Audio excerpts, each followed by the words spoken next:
오늘 우리에게 허락하신 하나님의 말씀 보겠습니다. 우리 베드로전서 2장 9절 말씀, 5장 8절에서 10절 말씀입니다. 우리 먼저 베드로전서 2장 9절 말씀 보겠습니다.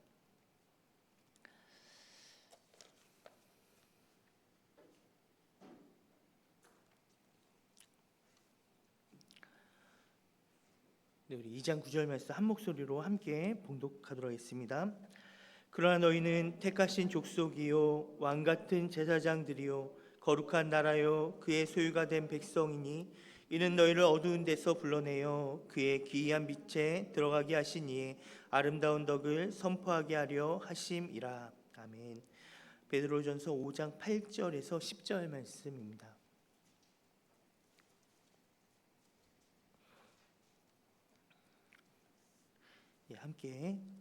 함께 봉독하도록 하겠습니다. 근신하라 깨어라 너희 대적 마귀가 우는 사자같이 두루 다니며 삼킬 자를 찾나니 너희는 믿음을 굳건하게 하여 그를 대적하라. 이런 세상에 있는 너희 형제들도 동일한 고난을 당하는 줄을 알미라. 모든 은혜의 하나님 곧 그리스도 안에서 너희를 부르사 자기의 영원한 영광에 들어가게 하시니가 잠깐 고난을 당한 너희를 친히 온전하게 하시며 굳건하게 하시며 강하게 하시며 터를 견고하게 하시리라. 아멘. 네, 오늘 우리가 읽은 본문은요 베드로전서입니다. 여러분 베드로전서의 별명이 있는데 혹시 뭔지 아십니까? 네, 베드로전서는요 소망의 서신이라고 불려지고 있습니다. 베드로 소망의 편지라고 하는데요. 우리 베드로전서 1장 3절에서 이렇게 사도 베드로는 말합니다. 우리 주 예수 그리스도의 아버지 하나님을 찬송하리로다. 그의 많으신 긍휼대로 예수 그리스도를 죽은 자 가운데서 부활하게 하심으로 말미암아 우리를 거듭나게 하사 산 소망이 있게 하시며. 아멘. 여러분 베드로전서는요 사도 베드로는 산 소망을 이야기합니다. 사람이 언제 소망을 이야기할까요? 네, 우리 개신교 신학에 이렇게 거장인 신학자 칼바르트가 있는데요. 그 칼바르트의 제자 가운데 가장 뛰어나다고 평하는 몰트만이라는 신학자가 있습니다. 이 몰트만 이 신학자는요 독일 사람입니다. 세계 제2차 대전 때 독일 사람으로 독일인으로 독일 병사로 징집되어서 세계 제2차 대전에 참전했습니다. 그러다가 이제 연합군에게 잡혀서 포로가 되었는데요. 그런 포로 수용소에서 갇혀 있는 동안에 그 동안에 있었던 그 전쟁의 참혹함을 계속 되뇌었습니다. 독일군들이 전쟁 동안에 했던 그 만행들, 그 제약들, 또 전쟁으로 인해서 온 세상이 다 폐허가 된 그 폐허와 또 이 사람이 얼마나 악한가, 사람의 제약과 그 악한들, 그리고 전쟁으로 인해서 행해졌던 그 수많은 범죄들을 그는 기억하면서 그는 절망 가운데 좌절 속에 괴로워하였습니다. 그러던 그가 예수 그리스도의 십자가를 깊이 체험하게 됩니다. 예수님의 십자가를 그는 깊이 체험하고 묵상하면서 그 후로는요 오히려 그는 무엇을 이야기하기 시작했냐면 바로 희망을 이야기하기 시작합니다. 그래서 희망의 신학 하면 몰트만의 신학을 소망의 신학 또는 희망의 신학이 바로 몰트만의 신학이 되었습니다. 여러분 베드로전서가 쓰여진 시기를 크게 두 부분을 나눠서 신학자들이 얘기해요. 하나는 AD 62년에서 64년 경으로 보는 경우가 하나 있고요. 또 하나는 AD 64에서 66년 경에 쓰여졌다라고 보는 이게 두 가지 견해가 있습니다. 근데 이게 두 가지 견해를 어떻게 구분하나 하면요. 베드로전서 4장 12절에 나오는 불시험을 뭘로 바라보고 해석할 것이냐에 따라서 이걸 이렇게 두 가지 중에 하나를 선택합니다. 4장 12절 함께 읽어볼까요? 시작. 사랑하는 자들아 너희를 연단하려고 오는 불시험을 이상한 일 당하는 것 같이 이상히 여기지 말고. 네. 4장 12절에 불시험이 나옵니다. 우리 가운데 있는 이 불시험을 이상히 여기지 말라라고 하는데, 이 불시험을 어떻게 해석하는가? 여러분, AD 62년에서 64년, 또 AD 64년에서 66년에 그 공통이 AD 64년입니다. 혹시 AD 64년에 로마에 어떤 일이 일어나는지 혹시 아세요? AD 64년에 로마에 큰 화재가 일어났습니다. 그때 다스리던 왕이 우리한테 유명한 그 네로 황제였는데요. 네로 황제 때 AD 64년에 로마에 큰 화재가 일어났습니다. 여러분, 이 화재가 얼마나 큰 화재였냐면 14개의 그 행정구역이 있었는데요. 그 중에 10개 구역이 불에 타버렸습니다. 그리고 3개의 구역은요 완전히 전소해버렸어요. 3분의 2가 불에 이렇게 휩싸였습니다. 당시 불길이요 6일 동안 계속 꺼지지 않고 계속 불탔고요. 그나마 꺼졌나 싶더니 또 다시 불길이 번져서 9일 동안 이렇게 화재가 일어나는 아주 어마어마한 대화재였습니다. 재앙이었죠. 완전히 큰 재앙과 같은 그런 화재였습니다. 그래서 그 이제 훗날 이제 많은 사람들이 뭐라고 하냐면 네로가 이렇게 불 질렀다 이제 이런 얘기가 있는데요. 근데 사실 이제 그거 네로가 불을 질렀냐 안 질렀냐 사실 이거는 중요한 게 아니고, 여러분 그 화재로 인해서 많은 로마 시민들과 많은 사람들이 네로를 비난하기 시작했습니다. 그런데 네로가 어떻게 했냐면 그 비난의 화살을 바로 기독교인들에게, 그리스도인들에게 그 화살을 돌렸어요. 그래가지고 거짓 공포를 합니다. 이 그리스도인들이 불을 질렀다라고 공포해서, 여러분 AD 64년 로마 대화재 이후에 어떤 일이 일어나면 대대적인 박해가 일어납니다. 그래서 그 AD 64년부터 그 후에 64년, 67년 동안에 특히 많이 죽었고요. 그것도 계속해서 많은 사람이 잡혀서 순교하게 됩니다. 많은 고난과 박해와 순교가 일어납니다. 그래서 그 베드로전서 4장 12절 나오는 이 불시험이 바로 이 화재 이후에 일어난 박해로 보냐, 아니면 그냥 일반적인 박해로 보냐입니다. 여러분 그 대화재 이후에 이제 기독교인들이 대대적인 박해를 받았지만 사실은 그 전에도 예수 믿는다는 이유로 인해서 많은 박해를 받아왔습니다. 단지 예수 믿는다는 이유로 불이익과 박해가 있었습니다.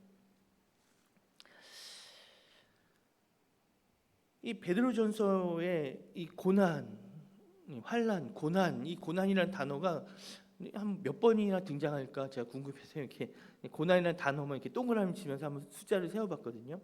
세어봤더니 베드로전서가 총 5장으로 5장으로 이루어졌는데 그 5장 가운데 17번의 고난이라는 단어가 등장합니다.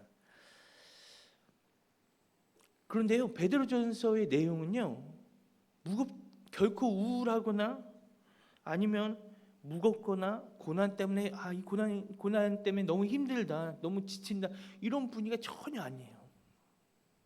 사실은요, 베드로전서의 주제는 고난이 아닙니다. 물론 이제 베드로전서를 읽다 보면요, 이게 툭툭 고난이라는 단어가 툭툭 튀어나와요. 17번이니까 제법 많잖아요. 툭툭 튀어나오는데, 그런데 고난을 이야기하고 있는 것이 아니에요. 어떤 이야기를 하냐? 베드로전서는 고난이 아니라 소망을 이야기합니다. 우리 가운데 이 소망은 우리가 어떤 사람이냐, 우리가 어떤 존재가 되었냐, 우리에게 어떤 일이 일어났냐라고 말하면서 이야기하는 소망입니다. 여러분 더 재미있는 사실이 있는데요. 베드로전서 다음에 베드로후서잖아요. 이 베드로후서의 연대기는요, 학자들이 대략적으로 거의 AD 64년에서 67년경으로 봅니다. 물론 베드로전서 다음이겠죠. 그러면 여러분 AD 64에서 67년이면 너무나 분명하고 확실하게 어떤 상황이요? 박해 가운데, 그것도 가장 극심한 박해 가운데 있던 상황이 베드로후서가 쓰여졌던 시기예요. 그런데요, 베드로후서에는요 오히려 고난이라는 단어가 한마디도 나오지 않습니다. 가장 고난의 그 시기에 베드로서는요 고난을 이야기하고 있지 않아요.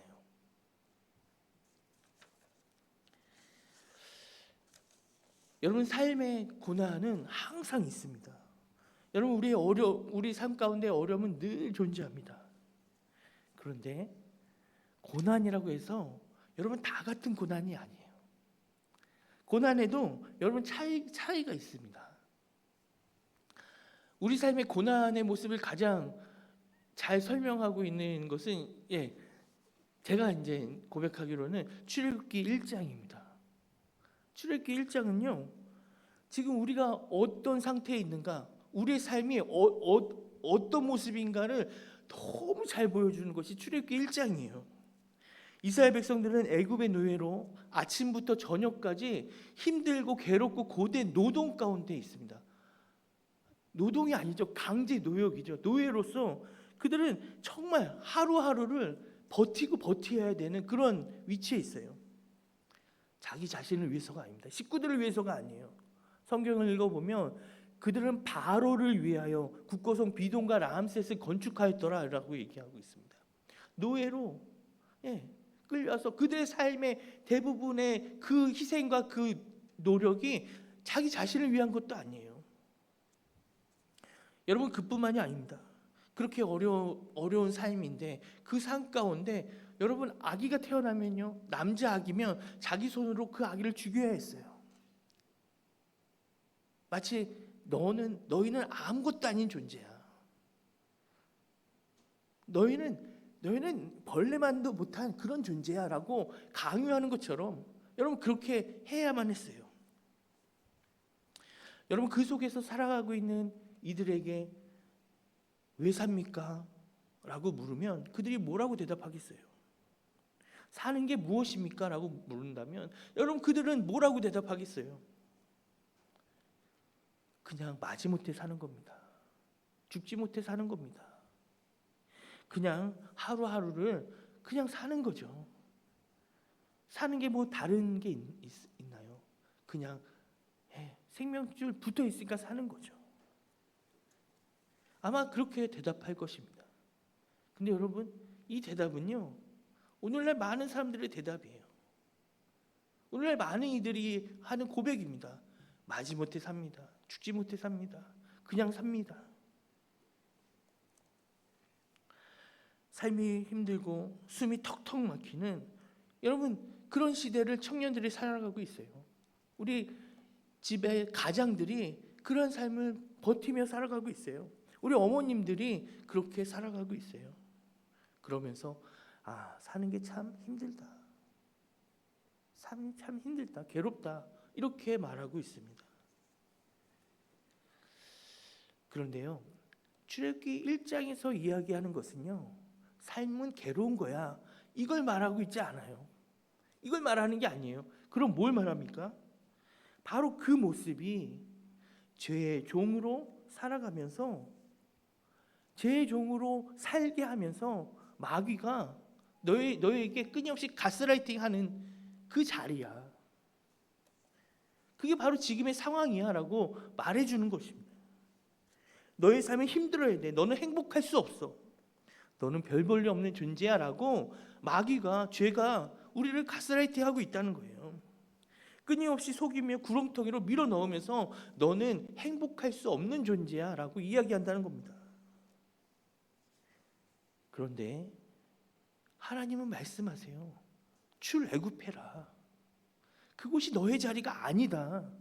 그건 너의 자리가 아니다. 너의 자리가 아니다. 너는 출애굽해라 라고 말씀하십니다. 하나님은 너는 그런 존재가 아니야. 그렇게 살 존재가 아니야. 하나님이 뭐라고 말씀하세요? 몇 번이고 출애굽기에서 여러분 반복해서 뭐라고 말씀하시냐면, 내가 너의 그 무거운 짐 밑에서 내가 너희를 빼내며 내가 너를 건져내며, 한 번이 아니에요. 또 말씀하십니다. 내가 너의 그 무거운 짐 밑에서 내가 너를 빼내며 건져내며, 그리고 강한 손으로 말미암아, 나의 강한 손으로 말미암아 내가 너를 건져서 내가 기어이 구원하겠다. 그럼 뭐라고 말씀하세요? 나는 너의 하나님이다. 내가 너의 하나님이다. 하나님 말씀하세요. 그 자리가 너의 자리가 아니라 하나님의 자녀로 이 땅을 살아가는 것이 바로 너의 자리다 라고 말씀하십니다. 베드로전서에서 사도 베드로가 바로 우리가 그 위치에 있음을 우리에게 말씀하고 있어요. 우리 베드로전서 2장 9절입니다. 우리 아까 읽었던 본문인데요. 함께 다시 한번 읽어봅시다. 시작. 그러나 너희는 택하신 족속이요 왕 같은 제사장들이요 거룩한 나라요 그의 소유가 된 백성이니 이는 너희를 어두운 데서 불러내어 그의 기이한 빛에 들어가게 하신 이의 아름다운 덕을 선포하게 하려 하심이라. 아멘. 그러나 너희는 택하신 족속이요. 여러분, 우리는 하나님의 택하신 족속입니다. 여러분, 우리는 왕 같은 제사장들입니다. 여러분, 우리는 거룩한 나라고요. 여러분, 우리는 하나님의 소유된 하나님의 백성입니다. 할렐루야. 그런데요, 이제 하나님의 자녀가 됐으니까 됐네, 이제 다 됐네 라고 말하지 않아요. 이제 끝이다 라고 이야기하고 있지 않습니다. 여러분, 출애굽한 이스라엘 백성들은 이제 가나안 땅에 들어가야 돼요. 그리고 가나안 땅에서 하나님의 자녀로 살아가기 위한 연습을 해야 됩니다. 훈련을 해야 했습니다. 여러분, 그와 똑같이 출애굽이 끝이 아니라 성경은요, 출애굽은 이제 시작이야 라고 우리에게 말하고 있어요. 이제 시작입니다. 어떤 시작입니까? 하나님의 자녀로 살아가기 위한 그 과정의 시작이야. 이 땅의 삶은, 우리가 살아가고 있는 지금 이 순간은 이제 우리가 하나님의 자녀로 내가 살아가기 위해서 훈련하고 하나님의 자녀됨을 경험하고 하나님의 자녀됨을 누려봐야 하는 여러분, 그런 시간이라는 거예요. 우리 존 번연의 철로역정에서 말하는 것처럼 여러분, 멸망의 도시를 떠나서 천성을 향해 걸어가고 있는 그 여정의 시간이 바로 지금이다라는 것입니다. 우리 베드로전서 2장 10절 보겠습니다. 베드로전서 2장 10절입니다. 우리 같이 한 목소리로 읽겠습니다. 시작. 너희가 전에는 백성이 아니더니 이제는 하나님의 백성이요 전에는 국류를 얻지 못했더니 이제는 국류를 얻은 자니라. 아멘. 여러분, 우리가 전에 예수 믿기 전에 당했던 고난과 예수 믿기 전에 당해왔던 그 환난은요, 하나님의 백성이 아니었기 때문에 당할 수밖에 없는 고난이었어요. 하나님과 상관없는 자였기 때문에 그냥 당할 수밖에 없는 그러한 고통과 고난이었어요. 그런데 이제는 아닙니다. 이제는 우리는 하나님의 백성이 되었어요. 하나님의 국류를 입은 자가 되었습니다. 이제 우리가 겪는 고난은요, 그때 고난과 완전히 질적으로 다른 고난이에요. 차원이 다른 고난입니다. 이제부터 우리가 겪는 고난은 어떤 고난이에요? 이 고난은 하나님의 영광의 하나님의 그 자리, 영광의 그 하나님의 그 영광에 동참하기 위한 고난입니다. 베드로전서 4장 16절에서 이렇게 말합니다. 15절에서는 너희가 죄로 인해 고난을 받지 말려니와, 만일 그리스도인으로서 고난을 받으면, 죄로 인해 고난을 받으면 그건 부끄럽지만 그건 무슨 할 말이 있냐. 하지만 이제 우리는 그리스도인으로 고난을 받으면 부끄러워하지 말고 도리어 그 이름으로 하나님께 영광을 돌리라 라고 이야기합니다. 이제 우리가 받는 고난은, 그리스도인이기, 예수 믿기 때문에 받는 고난은 그것은 영광의 자리다. 하나님의 자녀로, 내가 하나님의 자녀로 살아가고 있다는 증거다 라고 이야기하고 있습니다. 사랑하는 성도 여러분, 우리는 이 땅을 살아가고 있지만 사실요, 이 땅의 삶은요, 내 삶의 결론이 아니에요. 이 땅의 삶의 내용이 결론이 아닙니다. 그럼요, 이 땅의 삶은 과정일 뿐이에요. 이 땅에 살아가는 모든 삶의 결론은 여러분, 하나님 앞에서는 그 순간입니다. 그때 하나님은 우리를 맞아주시면서 우리의 삶을 하나님이 말씀하실 거예요. 착하고 충성된 종아, 잘하였다. 하나님이 우리를 보듬어 주시면서 말씀하실 거예요. 하나님 앞에 우리의 모든 삶이 결론은 드러나게 될 것입니다. 그날에 예수 그리스도를 따르는 우리는 예수 그리스도의 영광에 동참하게 될 것입니다. 우리 마지막으로 베드로전서 5장 10절 말씀을 읽고 우리 말씀을 마치도록 하겠습니다. 같이 읽겠습니다. 모든 은혜의 하나님 곧 그리스도 안에서 너희를 부르사 자기의 영원한 영광에 들어가게 하신 이가 잠깐 고난을 당한 너희를 친히 온전하게 하시며 굳건하게 하시며 강하게 하시며 터를 견고하게 하시리라. 아멘. 할렐루야. 아멘. 우리 말씀을 생각하시면서요, 우리 이 땅의 내 삶이 찬양 함께 부르면서 고백하도록 하겠습니다. 네, 불 꺼주세요. 네.